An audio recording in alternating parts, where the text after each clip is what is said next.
I'd like to introduce our second Growth Company Showcase speaker, Designbook, co-founders Aaron Pollock and Kyle Clark. Since we're running a little late on time, I won't do extended bios, but I guess I would say two very talented engineers, formerly with Dynapower, probably the technology company most at the cutting edge in Vermont, and probably the least known in Vermont. They may say a little bit about Dynapower, but they've launched into a new crowdsourcing platform. Gentlemen. Cool. Thank you. Quick disclaimer, this is a prototype talk. It's actually the first time we've talked about our business. We've done a few presentations about crowdsourcing and crowdfunding, but sitting down yesterday, we realized we had to create something that was about us. So this is a prototype. We'd love your feedback so we can improve it after this first run. So to start the story off, this journey started for me about 10 years ago as I finished up 4 years of engineering school and applied math at Harvard.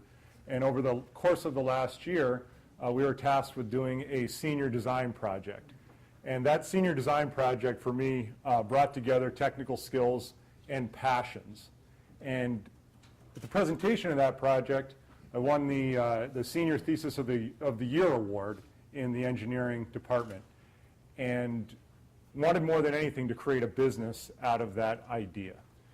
But didn't have the means, the resources, and the network and platform in order to do that, no matter how much I wanted to. And I struggled with putting those pieces together. So had the opportunity to do another startup. A few people in this room helped me with that startup, Ian over here and others over in Colchester. And over the course of 5 years, built that business up to a reasonable going rate and sold that business to Aaron and his team at Dynapower. And that's where I met Aaron in 2009. After about a year of working together in the engineering department, he took off and went to the business development and sales end of the business. And I moved into leading the engineering department, specifically tasked with the new business unit within Dynapower in energy management systems. And over the course of the next 4 years, we traveled throughout the world and talked a lot about different businesses.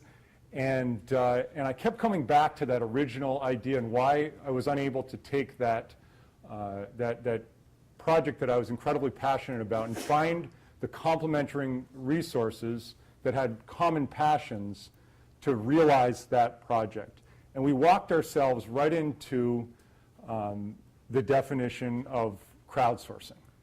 So what we started to realize is when we were working through a new business unit that we had developed at Dynapower, that the speed of innovation today was going to require that businesses start fundamentally with a different method of collaboration. We realized that it wasn't going to be bricks and mortar and a large staff behind a new venture, but it was going to be a different form of collaboration where people could be dynamic and nimble and exchange different forms of capital and contribution to a project. Crowdsourcing specifically is the exchange of intellectual capital in the form of knowledge, social capital in the form of networking and connections, experiential capital, the execution, the human execution of a business idea, and specifically financial capital. In our world, financial capital means crowdfunding. Crowdfunding has 4 main types. Ooh. They want me on the hotel network.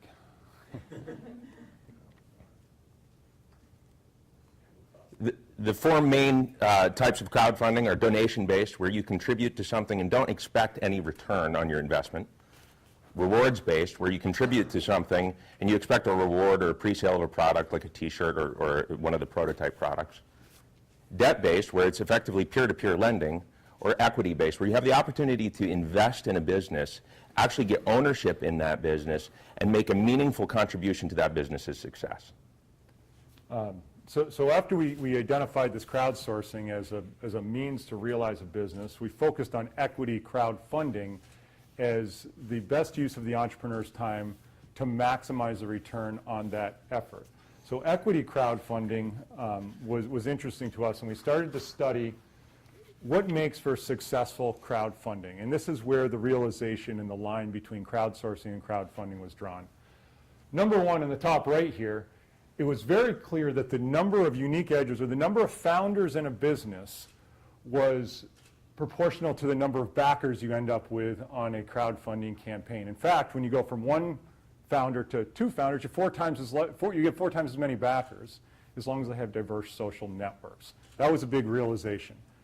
Number 2, there's elements in the bottom left here. Does it have a laser on it? It does. In the bottom left here, there's elements of momentum and of a tipping point following through to a goal orientation. And we saw the tipping point happening at about 20% of a funding goal being reached. And of course, the goal was the threshold and a threshold pledge type model of crowdfunding. And what happens in here? There's the concept of momentum. And we talked a bit about social networking and diverse social networks and how increased promoters leads to increased backers, leads to increased promoters, leads to increased backers. And the final realization was that those promoters directly relate to backers. It's a very simple relationship. So we immediately drew the line back to crowdsourcing and creating the new type of business and said, if we crowdsource a team with multiple unique edges, generating organic content in advance of crowdfunding, we're going to set ourselves up for success. So who are we and what are we up to? What does this all mean? We created an online environment and platform for crowdsourcing. And I think a lot of you guys have registered at designbook.com. Tomorrow evening, you'll get an invite. We had to trim down our beta list. We were oversubscribed. We had a goal of 300 beta users. We're at nearly 1,000 now. And we're trimming off a lot of the international and unfriendlies off the list. If you haven't, go to designbook.com and get yourself in, because you'll get invited to this platform. On this platform, there are 3 major portions. There's the community, there's the index of products, and then there's the organizational wrapper. Everybody can create a profile, launch a product, solicit from the community people, plan on the right side. I know this is very small, but when you get on the platform, you'll be able to see it much better. Plan equity distributions across milestones for both those 3 forms of capital that are non-financial and the 1 form of capital that is financial. Within the tool, you can establish an opportunity. You can define that opportunity, determine a vesting schedule. All of that's managed in the tool, a description. And then we'll talk about our differentiators in a minute. But then we have tags and searching for Elasticsearch and machine learning that pull the people, the opportunities, and the businesses together. You can apply to these opportunities, and then the founder can manage those applicants. Once all of that comes together and you've created a team, we bring together the data and we create an overview for presentation to the public and a data room for subsequent investment and collaboration that basically mirrors what I think a lot of you are familiar with, a private placement memorandum or those 14 VISBO documents required to execute on an equity crowdfunding raise within the state of Vermont. So not a whole lot about the product, because we want to pull you in and make you play with it. So what is our value proposition? Why do founders come to our site? A founder comes to our site to build an amazing team, to get access to the crowd of people. You know, it was very fortuitous that Steve and Peter had the opportunity of meeting each other, and they were both passionate about something like, non-GMO foods or popcorn. Our goal is to put a little bit more automation to that and allow the larger crowd of people to meet each other in a similar fashion. Why do contributors and collaborators come to the site? They come to the site because they want the opportunity to participate in something great that they're passionate about. Why do the investors come to the site? They get the best visibility of some of the most progressive teams and progressive products.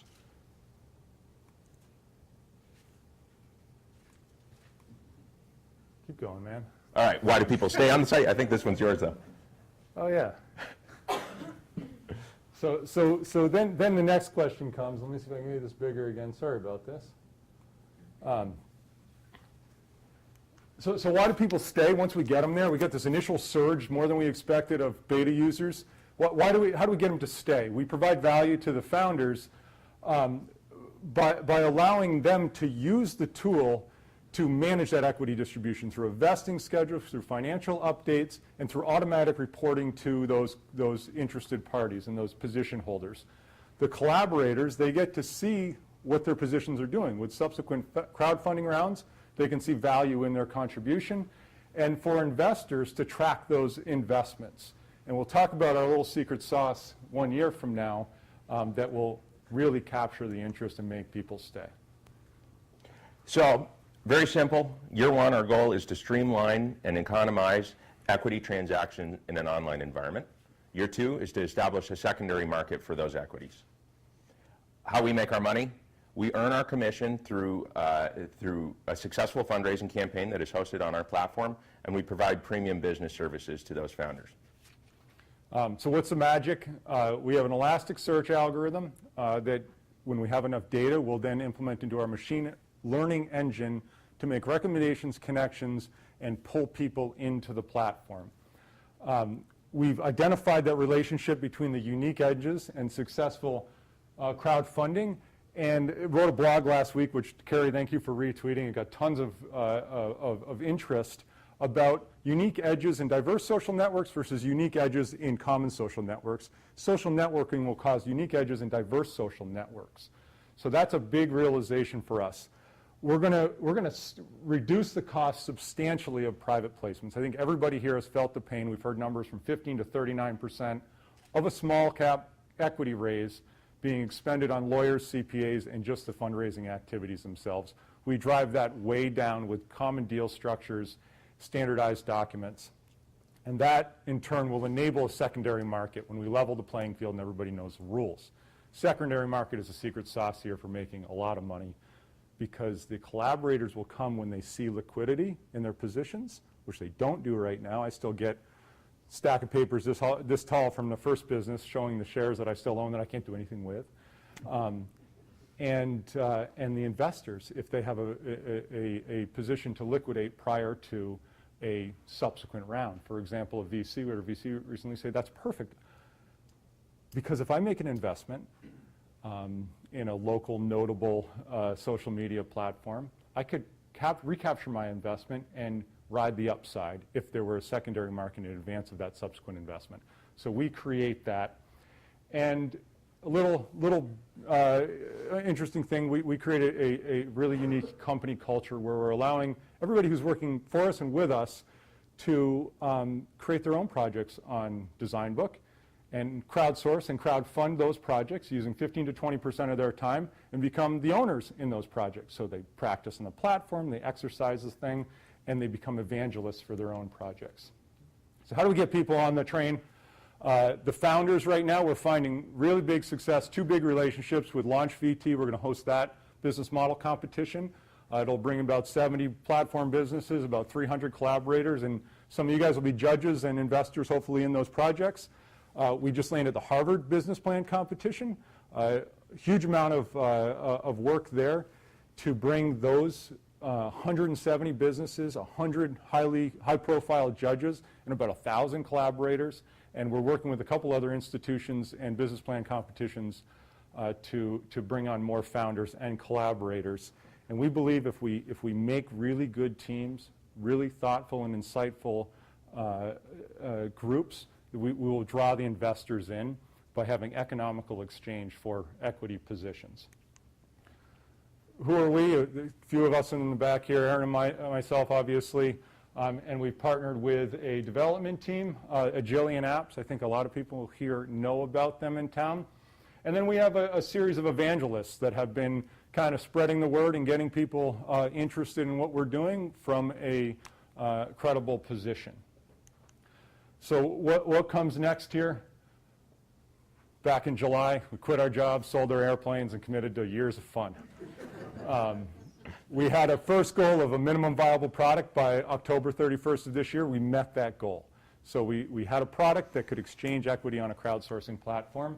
Our next goal, December 3rd, we have a big presentation down in Boston to present to Harvard with our business plan competition software. An intermediate goal, tomorrow night we're releasing that beta user list. So anybody who's signed up here will get an email that invites you to the platform. You create a profile, create a project, join a community, and check out the opportunities as they come. We need content and people on there. Next spring, we launch our crowdfunding platform, and there's a couple mechanics that Aaron is running, broker-dealer relationships and otherwise, to enable us to do that. By June of next year, 10,000 engaged users is our goal, a lofty goal. But if we can get there, we've positioned ourselves very well for our final goal, which is a secondary market launch 22 months after we've launched this business. In July of this past year, we want to launch a legal, compliant, and effective secondary market that allows for transactions between position holders and private companies. A couple other little subtleties in that. That's what's going to drive the people there because they see that liquidity.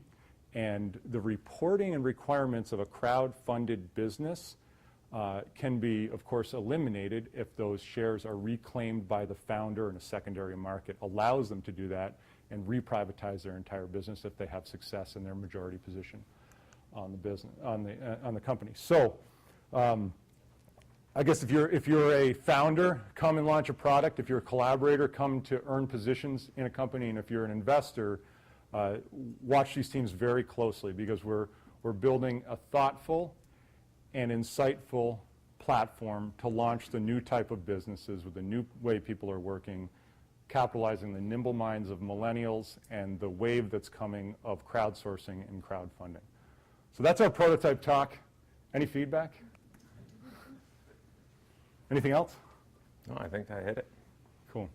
Thank you. Yeah. Question about the regulatory scheme for the secondary market. You want it to be compliant and effective.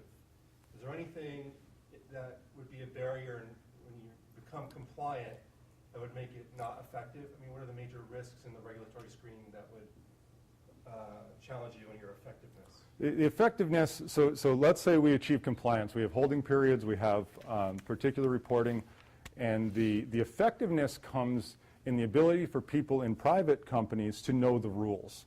So if it's a common capitalization structure and organizational documents, then those shares can be traded with the transparency knowing what those are doing. And that becomes an effective secondary market.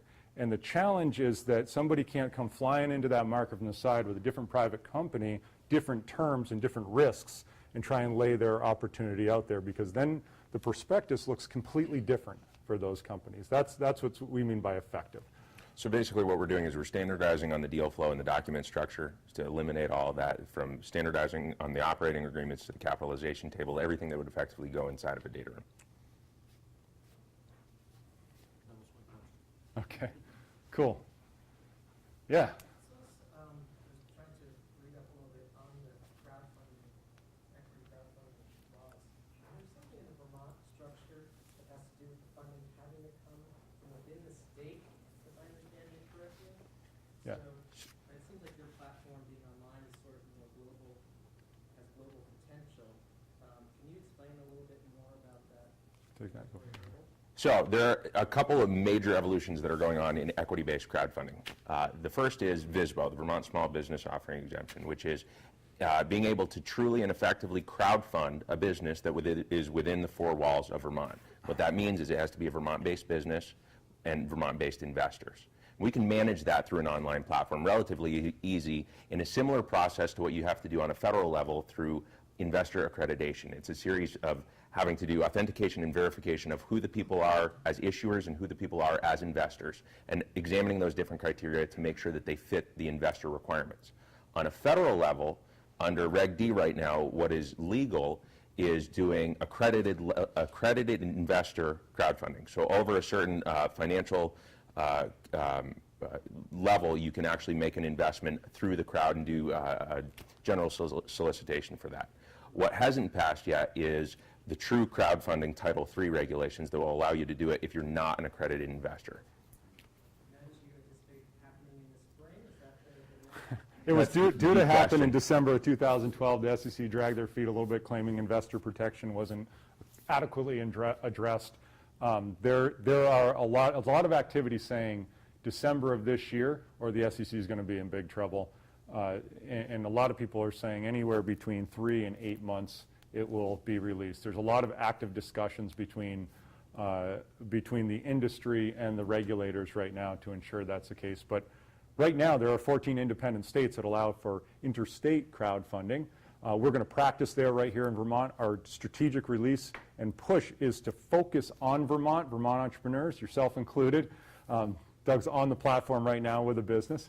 And then we grow out from there as the regulatory environment loosens up. Question for you. I was just looking online at Designbook. I'm an architect, and Cool. It's your company name is shared by quite a number of different outlets, and they're sort of in the architecture and design interior space. Yeah. Could you explain a little bit about your trademark and your branding process? What does Designbook mean? Sure. And how it connects with what you're actually doing as a It's great feedback, and in our little engineering world, our design book was our inventor's notebook where we kept track of everything. The design engineer was the person responsible for the project. And when we go into the web development, a designer has a particular name. In architecture and interior design, it has a different connotation. So in our limited little world, we named ourselves Designbook. We went through the trademarking process, how many, in 7 different? 15. 15 different verticals, and we're rolling with the name right now. We're not married to it because it does cause confusion in people from your discipline and obviously from the web world. But in our world of engineering, that's why we came up with the design book. The design engineer maintains that and has this group of collaborators. That's where it came from. And quite frankly, we had about 50 different things that we toyed around with, and if anybody has a rock star idea, then we're all about crowdsourcing our new name and our new logo.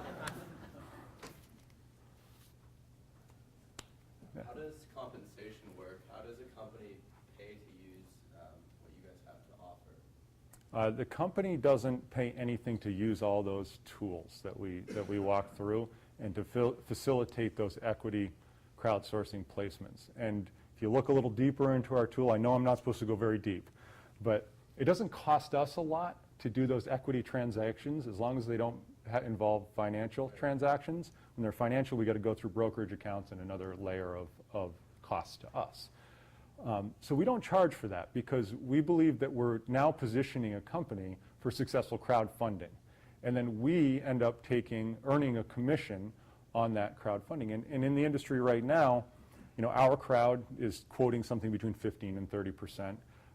Kickstarter's taking 7.9%, which is rewards crowdfunding, but it's a good reference.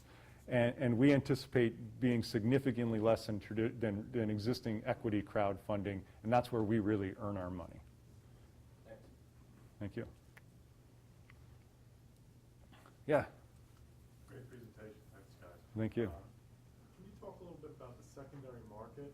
And do you have a tool or some way to help with pricing of those evaluation at that time? Is that something that you're going to provide? Am I allowed to talk about this? Sure. He's the one that start puts his that thumb by- on my head and says, "Stop talking." We should probably start by talking about how we do business valuation on the primary market. The first time an issuer is going to release a chunk of equity for their business. And a lot of people that are in startup mode have felt this pain before. What is 10% of my company worth? So you want to talk a little bit? So basically, we've developed a minimum clearing price bidding system, which is completely unique in the crowdfunding world, where it's a lot like the energy markets where we came from, where everybody pays the same amount per share, but it keeps ratcheting up as the demand increases. So it's a true marketplace where once the issuer determines how many shares and what his minimum overall clearing price is, of course that gets divided up into a cost per share. Once that order is completely filled with bids at that minimum clearing price, the minimum clearing price ratchets up, in this case, by 5%. And the next round of bids come in at that next clearing price and up and up and up and up. Is that the secondary market? That's a It's primary primary market. So this market. isn't, so Once you fill your first round, though, once you fill your first round and establish that initial valuation, you pull that back in, that exchange financially happens, there's a holding period, and the secondary market effectively becomes another opportunity within that business. And the valuation of those shares are just like the secondary markets that exist on the major public trading platforms, where there's an offer, a bid ask and a bid offer price, and between those two prices, somebody can come in and, if there are shares available, capture those offer prices, or, excuse me, the other way around, capture those ask prices or sell on those offer prices. but if Right on the opportunity. company needs additional financing down the road, now you're tying them to some elevated valuation that is out of their hands. Yes, absolutely. That is a big risk, and they can reclaim those positions if they had the funds to do and to Market price. at the market price. But it's no different. That becomes a subsequent primary issue, right? So there's two things here. One, when you're talking about exchanging on the primary side a chunk of equity for finances, you can do that multiple times, and each one of those is still in the primary market. Where if the founder of a project is taking his additional initial owner's equity and going out and taking it for a Series A or a Series B or a Series C. So we're considering all of those primary. If the investor then wants to take his investment and liquidate it, that's why we're considering the secondary market. I think the concern is that you're going to be following that secondary market with your subsequent fundraising. That's, yeah, and you're absolutely a concern. And we're weighing that against the benefits of having a secondary market and the ability to offer shares that are liquid. And also, but your primary market, though, the founders have an understanding and an idea of what the valuation should be. Yeah.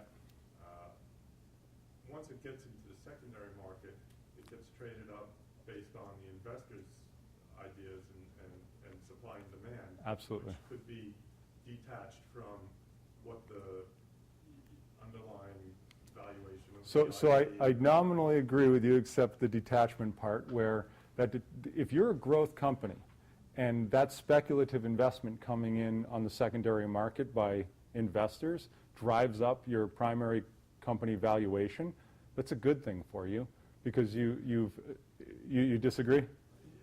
It could discourage additional investors, definitely. Okay. You know, that's why often investors, if you got a convertible note, they're going to want to see a cap, valuation cap, so that, you know, to really address exactly that point. Understood.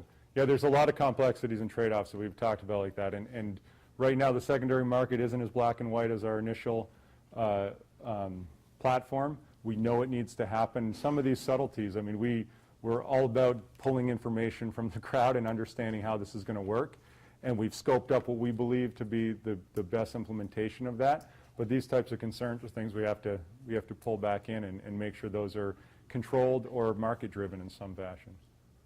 We probably got to cut it. Yes, thank you. Great. Thanks, everybody.